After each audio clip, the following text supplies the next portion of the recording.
नमस्कार, बड़ी बहस छत्तीसगढ़ में आपका बहुत स्वागत है। आपके साथ मैं हूं विवेक पांडे। छत्तीसगढ़ में चुनाव का बिगुल बज गया है। प्रदेश में 7 नवंबर और 17 नवंबर को विधानसभा चुनाव होने हैं। बीजेपी ने आने वाले चुनाव के लिए अपनी दूसरी सूची भी जारी कर दी है और अब तक कुल 85 प्रत्याशियों के नामों का ऐलान कर दिया है, लेकिन कांग्रेस ने अभी तक एक भी सूची जारी नहीं की है। बीजेपी प्रत्याशियों के नाम आ जाने पर मुख्यमंत्री भूपेश बघेल ने यह कहकर राजनीति गर्म कर दी कि प्रत्याशियों के चयन में डॉक्टर रमन सिंह की चलती है। दरअसल बीजेपी की दूसरी सूची जारी होने से पहले प्रदेश के मुख्यमंत्री भूपेश बघेल कहते रहे हैं कि रमन सिंह की दिल्ली में अब नहीं चलती। बीजेपी आलाकमान रमन सिंह को नजरअंदाज कर रहा है, लेकिन बीजेपी की दूसरी सूची आते ही भूपेश बघेल के सुर बदल गए हैं और उन्होंने कहा कि बीजेपी के प्रत्याशियों के ऐलान में रमन सिंह की चली है, जिस पर छत्तीसगढ़ के पूर्व मुख्यमंत्री डॉक्टर रमन सिंह ने मुख्यमंत्री भूपेश बघेल पर पलटवार किया है। तो आज इसी मुद्दे पर विस्तार से चर्चा होगी। कुछ मेहमानों को भी चर्चा में जोड़ेंगे। उससे पहले मुख्यमंत्री और पूर्व मुख्यमंत्री के वार पलटवार को आप भी सुनिए। ना उनके लिए एज क्राइटेरिया है, ना ही परिवारवाद का है। रमन सिंह और उसके भांजा अगल बगल के सीट मिला रहे हैं, ठीक है। बलिराम कश्यप के लड़के यहाँ दिया गया है और उसी प्रकार से जुदेव परिवार का देख लीजिए, बहू भी मिला है, एक बेटे को मिला है और उसकी छोटी बहू को भी मिला है। फिर सुनीति राठिया शायद उसको भी मिला है क्या, वो भी परिवारवाद है। तो कम से कम आधा दर्जन से ऊपर तो परिवारवाद का है। और ये लोग कहते रहे कि सब नया देंगे, लेकिन चला है तो रमन सिंह का, रमन सिंह की चल रहा है, दूसरे किसी को नहीं चल रहा है। वो तो बोलता था डॉक्टर रमन को कुछ देख पहचानता ही नहीं दिल्ली में। आज कैसे भूपेश का उसका स्वर बदलता क्यों है और कब बदलता है मुझे नहीं मालूम। सवाल मेरा नहीं है, केंद्रीय चुनाव समिति निर्णय करती है, जिसमें माननीय प्रधानमंत्री जी, गृह मंत्री जी और राष्ट्रीय चुनाव समिति के प्रमुख लोग रहते हैं, उनके अनुशंसा पे होता है। डॉक्टर रमन एक सामान्य सदस्य की हैसियत से शामिल होता है।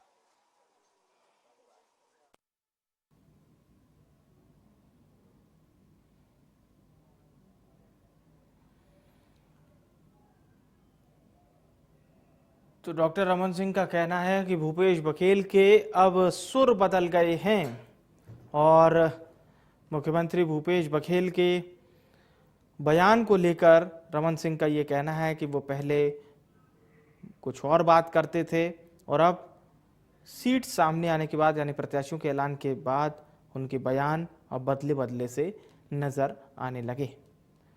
तो आखिर इन बयानों का क्या मतलब है और किस तरह से ये बयान आगे चल रहे हैं, इसे आज की बड़ी बहस में हम समझने की कोशिश करेंगे।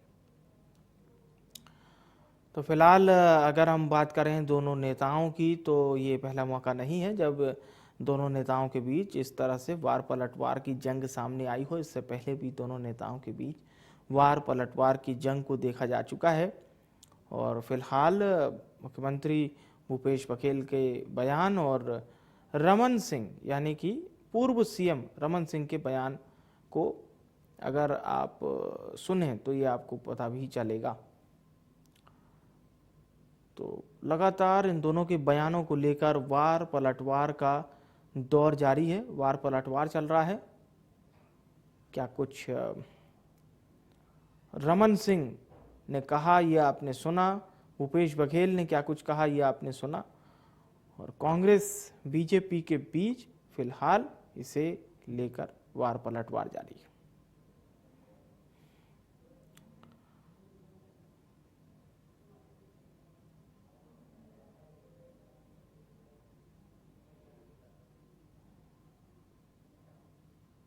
तो दोनों नेताओं के बीच इस समय वार पलटवार जारी है।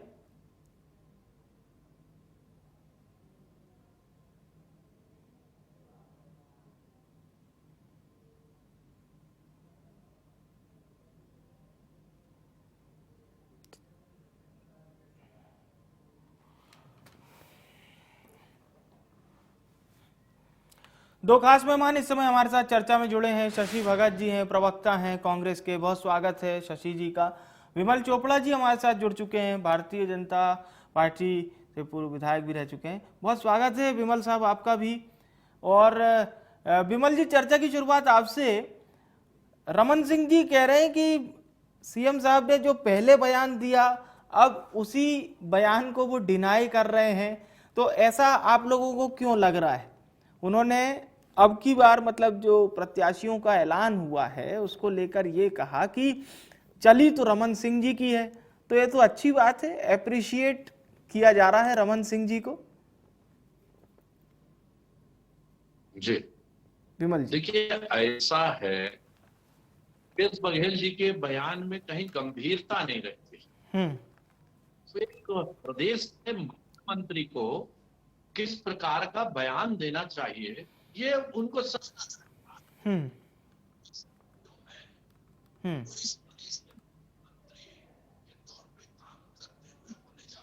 जी। चोपड़ा साहब, आपकी आवाज हम तक पूरी तरह से साफ नहीं आ रही है, ऑडियो की अगर हम बात करें तो। जी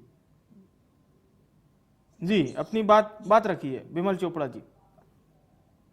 संयम लगेगा।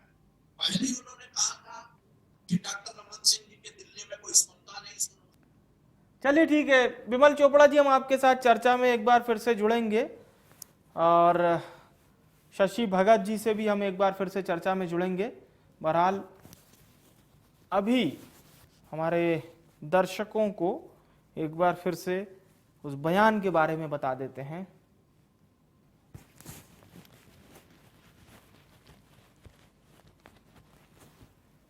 तो बयान को लेकर दोनों ही पार्टी के नेता आमने सामने हैं।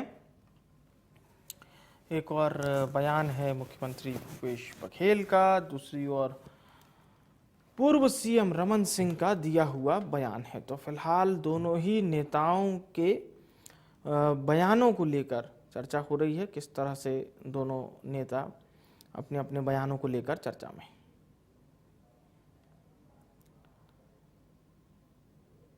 तो पूर्व सीएम रमन सिंह कह रहे हैं कि पहले मुख्यमंत्री भूपेश बघेल ही कहा करते थे कि रमन सिंह की चलती नहीं है, और अब लिस्ट आने के बाद उनका बयान ही बदला सा नजर आ रहा है। इसी पर छत्तीसगढ़ की सियासत इस समय गर्म है।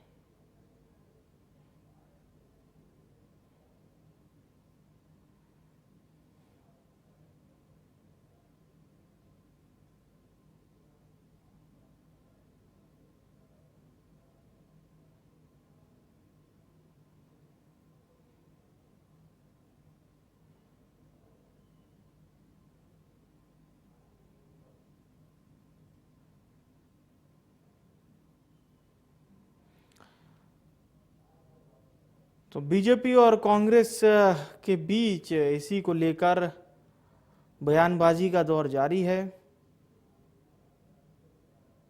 दोनों ही पार्टी के नेता, चाहे वो मुख्यमंत्री भूपेश बघेल हों कांग्रेस पार्टी की ओर से, या फिर पूर्व मुख्यमंत्री रमन सिंह बीजेपी से,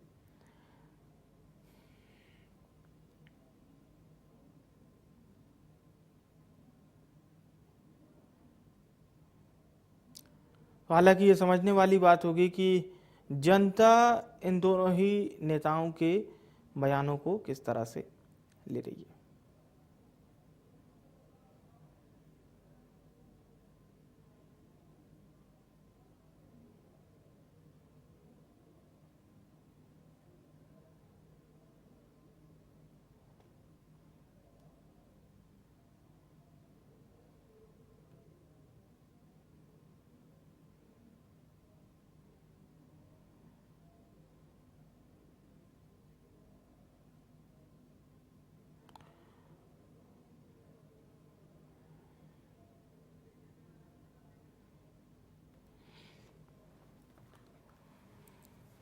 तो चलिए एक बार फिर से विमल चोपड़ा जी हमारे साथ चर्चा में जुड़ चुके हैं। विमल चोपड़ा जी, मेरा सवाल आपने सुना ही था। सवाल यही था कि अगर मुख्यमंत्री भूपेश बघेल ने डॉक्टर रमन सिंह को लेकर ये बयान दिया है तो ये तो अप्रिशिएट करने वाला बयान हुआ ना, तो ये तो आप लोगों के लिए अच्छा होना चाहिए इसे सुनना। विमल चोपड़ा जी।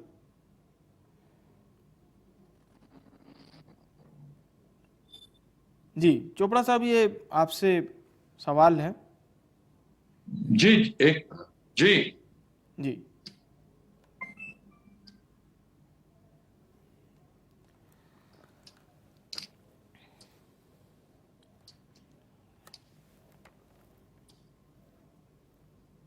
विमल चोपड़ा जी, मेरी आवाज आप तक पहुंच रही है?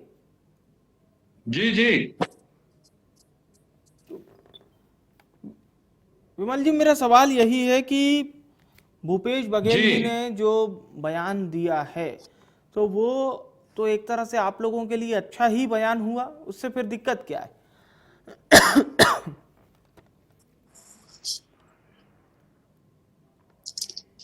हम्म चलिए, आपकी आवाज़ हम तक नहीं आ पा रही है चोपड़ा साहब। बहरहाल हमारे दर्शकों को बता दें कि इस तरह से ये पार पलटवार का दौर जारी है। चलिए, अब आपको एक बार फिर से हमारे दर्शकों को वो बयान सुनवा देते हैं जिस पर इतनी लंबी सियासत हो रही है। बयान सुनिए। ये ना उनके लिए एज क्राइटेरिया है, ना ही परिवारवाद का है। रमन सिंह और उसके भांजा अगल बगल के सीट मिला रहे हैं, ठीक है। बलीराम कश्यप के लड़के के यहाँ दिया गया है।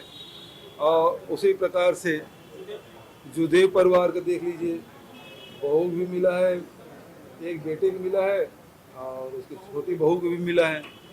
फिर सुनीति राठिया शायद उसको भी मिला है क्या? वो भी परिवारवाद है। तो कम से कम आधा दर्जन से ऊपर तो परिवारवाद का है। और ये लोग कहते रहे कि सब नया देंगे, लेकिन चला है तो रमन सिंह का। रमन सिंह की चल रहा है, दूसरे किसी को नहीं चल रहा है। वो तो बोलता था डॉक्टर रमन को कोई सुन देख पहचानता ही नहीं दिल्ली में। आज कैसे भूपेश का उसका स्वर बदलता क्यों है और कब बदलता है मुझे नहीं मालूम। सवाल मेरा नहीं है, केंद्रीय चुनाव समिति निर्णय करती है, जिसमें माननीय प्रधानमंत्री जी, गृह मंत्री जी और राष्ट्रीय चुनाव समिति के प्रमुख लोग रहते हैं, उनके अनुशंसा पे होता है। डॉक्टर रमन एक सामान्य सदस्य की हैसियत से शामिल होता है।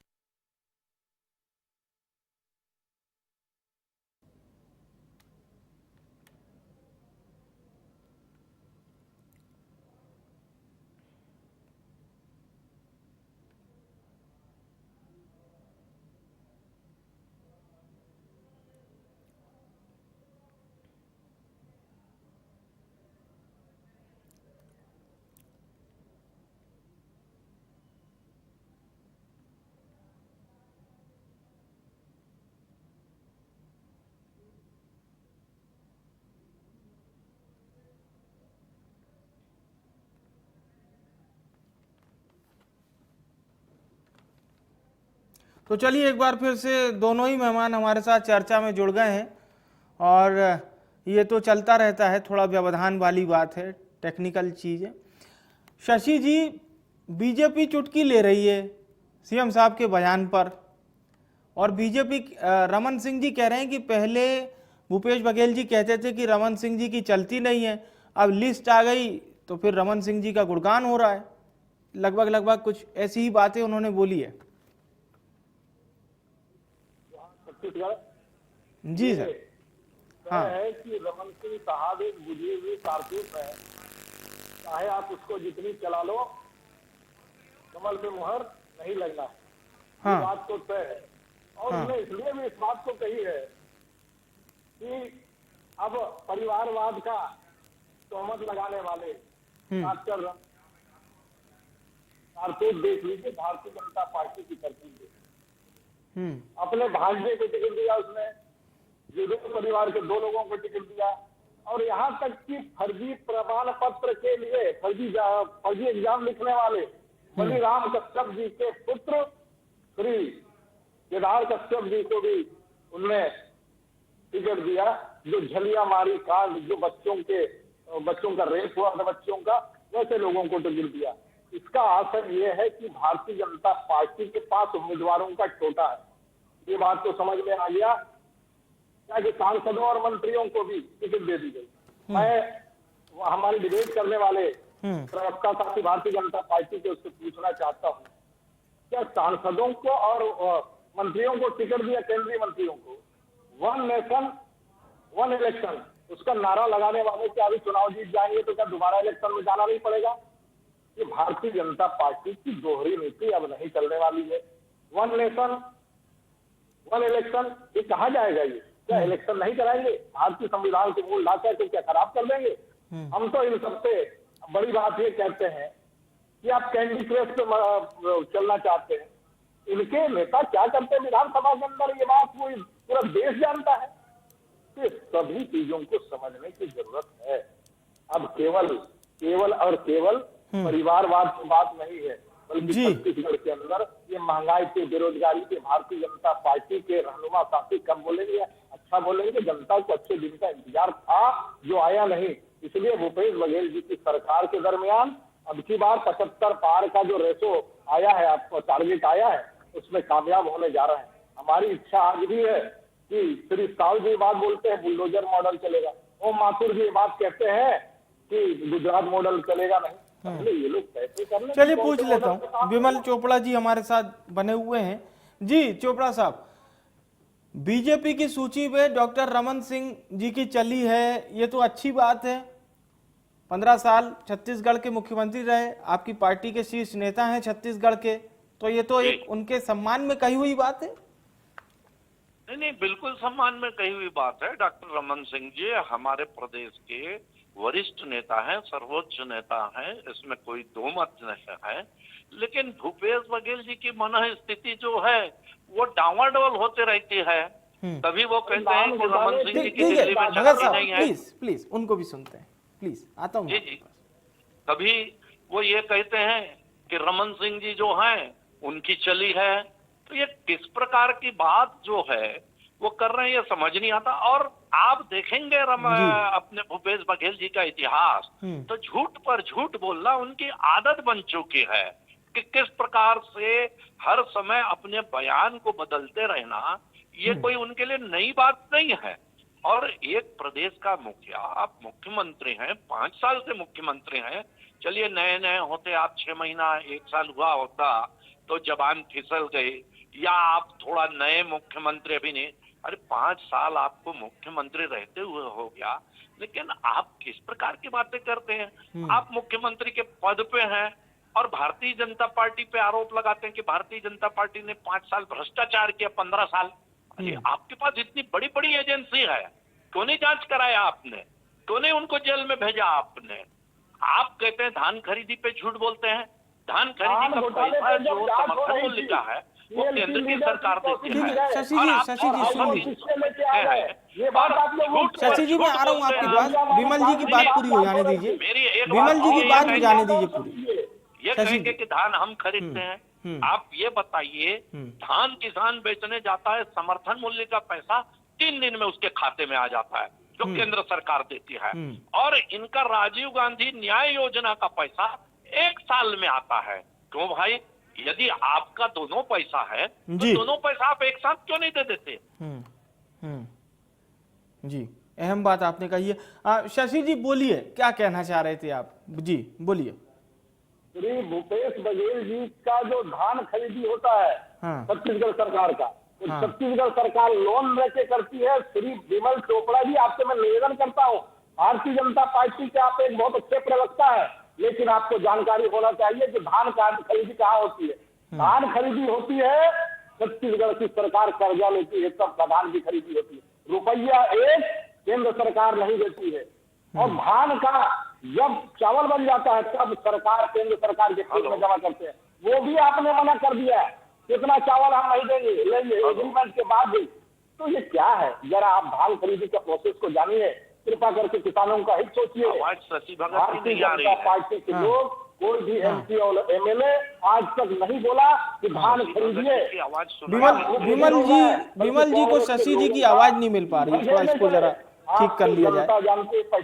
विमल चोपड़ा जी को आवाज नहीं, अगर जरूरत थी तो उस समय श्री भूपेश बघेल जी ने कर्जा भी माफ किया। आप समझिए इस बात से। चावल का पैसा भी 4000 करोड़ रुपए बचा हुआ है। हमारी गुजारिश है कि छत्तीसगढ़ की जनता का सेहत जरा अच्छा हो, इस बात को जानते हैं तो आप तत्काल वहां से रिलीज कराइए। आप कल ही बोलिए अपने मुख्यमंत्री जी को, अपने प्रधानमंत्री जी को। एक सवाल ये भी हो रहा है शशि जी, एक सवाल ये हो रहा है सर कि बड़ा वेट करा रहे हैं आप लोग तीनों राज्यों में लिस्ट का, कब आएगी? हम मीडिया कर्मी भी थोड़ा जानना चाह रहे हैं कब आएगी लिस्ट। पार्टी के लोगों को जल्दबाजी थी, उनने 21 लोगों की पहली लिस्ट जारी की और 19 लोगों का व्यापक विरोध होने के बाद उनके अंदर ये मंथन चला, जिसमें से कुछ लोगों की समीक्षा करते हैं, उसको विड्रा भी कर सकते हैं। दूसरी लिस्ट जब आई तब भी वही कमोबेश वही स्थिति बनी। मैं तो अभी ये कहता हूँ पहली बार ऐसी स्थिति बनी कि श्री नवीन जी, विपिन जमील जी और साव जी गाड़ी के सामने भारतीय जनता पार्टी के कार्यकर्ता ही विरोध कर रहे हैं। इसका असर स्पष्ट है कि कांग्रेस की जीत सुनिश्चित है, अब की बार 75 पार निश्चित है। एकदम, मतलब जो आप लोग तीनों राज्यों में लिस्ट लाएंगे बिल्कुल चुने हुए नाम रहेंगे, मतलब एकदम मोती चुन के ला रही है कांग्रेस। 1780 लोगों ने दावेदारी की, ये 90 विधानसभा के अंदर इतने लोगों की दावेदारी करना इस बात का प्रमाण है कि भूपेश बघेल जी के सरकार के दरमियान जो अच्छे काम हुए हैं उससे रुझान लोगों का, प्रत्याशी लोगों का और वोटर्स लोगों का ज्यादा रुझान बढ़ा है। इसलिए प्रत्याशी चयन करने में हम लोग बहुत नाप तोल के कर रहे हैं, प्रभु को संतुष्ट करते हुए कर रहे हैं। ठीक है। विमल जी क्या कहेंगे आप? आवाज नहीं आ रही थी। देखिए, ऐसा आपने पूछा उनकी लिस्ट क्यों लेट आ रही है। देखिए, कांग्रेस अपने लिस्ट के लिए तारीख पे तारीख दिए जा रही है। हाँ। आज से 1 महीना पहले 6 सितंबर को जो है उनकी लिस्ट आ जानी चाहिए। उन्होंने कहा हम 6 सितंबर को लिस्ट डिक्लेयर कर देंगे। 6 के बाद कहा चलिए 12 को कर देंगे, 12 के बाद कहा 18 को कर देंगे, 18 के बाद कहा 25 को कर देंगे, 25 के बाद कहा कि अक्टूबर के पहले सप्ताह में हमारी लिस्ट आ जाएगी। अब ये कह रहे हैं कि 15 तारीख को हमारी लिस्ट आएगी। अरे इनके यहाँ इतनी सिर फुटअव्वल है कि मुख्यमंत्री स्वयं जो है, जो राहुल का जो बैठक हो रही है राजीव भवन में, उसमें गेम खेल रहे हैं मोबाइल में। उनकी गंभीरता समझ लीजिए आप कि किस प्रकार से वो लिस्ट को लेकर के गंभीर हैं, कि किस प्रकार से वो जो है कांग्रेस की सूची को लेकर के गंभीर हैं। ये मेरे को बताने की जरूरत नहीं है। या तो ऐसा लग रहा है ये बैठक का नाटक किया जा रहा है और मुख्यमंत्री स्वयं जो है वो लिस्ट पहले बना चुके हैं, तो क्या धोखे में क्यों रख रहे हैं? वहां पे आप गेम खेल रहे हैं मोबाइल का। आप देखिए शराबबंदी, इन्होंने 36 वादे किए, एक भी वादा आज तक पूरा नहीं हुआ है। किसानों का कर्ज माफी का इन्होंने कहा था हम सुई से लेकर ट्रैक्टर तक के लगभग वही बातें हैं। समय की कमी के चलते कार्यक्रम को यहीं समाप्त करना पड़ रहा है। बहुत बहुत धन्यवाद शशि भगत जी आपका, विमल चोपड़ा जी आपका भी। कांग्रेस बहुत ही अनुभवी पार्टी है और इस समय छत्तीसगढ़ के परिप्रेक्ष्य में अगर आप पूरी तरह से तटस्थ हो जाइए, ना तो आप बीजेपी की तरफ देखिए ना आप कांग्रेस की तरफ देखिए, उसके बावजूद भी अगर आप आंकड़ों को सिर्फ देखेंगे और अभी की सियासी हवा को समझने की कोशिश करेंगे तो इसमें कोई दो राय नहीं है कि इस वक्त कांग्रेस छत्तीसगढ़ में मजबूत है और कहीं ना कहीं उसकी लिस्ट में जो देरी है उससे कांग्रेस पार्टी को कोई फर्क नहीं पड़ रहा। लेकिन बीजेपी चटकारे लेकर सवाल पूछ रही है लिस्ट कब आएगी। फिलहाल के लिए बड़ी बहस में इतना ही। मुझे आने विवेक को दीजिए इजाजत। नमस्कार।